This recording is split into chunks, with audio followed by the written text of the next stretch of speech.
आज घरकाले बाख्रालाई घाँस पनि हालिदिएर घाँस लगाएर त मै बुढोलाई होइन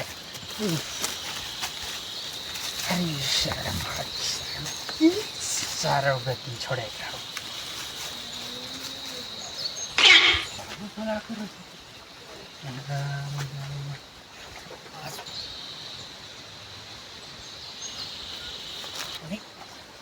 धरो लगाएको रहेछ इस्कुस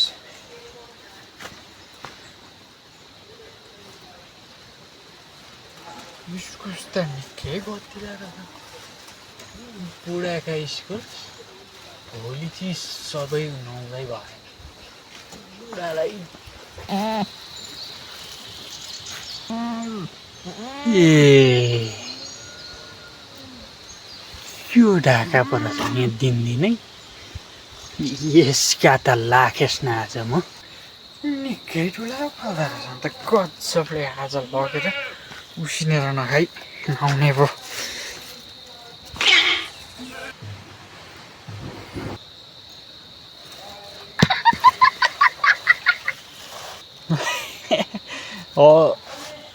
नमस्कार बुवा हजुर तेरिमा डाका दिनै इस्कुस कहाँ हराउँछ केले खान्छ जङ्गली जनावरले खायो कि भनेका त डाका पो रहेछ नि यहाँ दिनै अर्काकै सुसा झ्यालमा होइन नि म त यो हजुरले बनाउनु भएको माछा नि के गजबले बनाउनु भएछ अनि यसो हेर्नलाई आएको नि म पनि यस्तै आगो बनाउनु पर्यो दह्रो कतिको रहेछ भनेर यसो हेर्न पछिरिया त माछ हेर्न हेरिस माछ डाका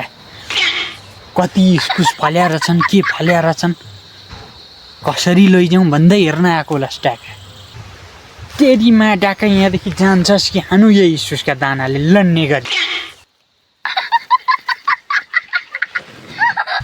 लु लु लु हेर त त्यहाँ त्यो एउटा भएको दाना पनि छोडेन हो लु गाह्रो भयो गाह्रो इस्कुस जोगाउन नि डाकाहरूदेखि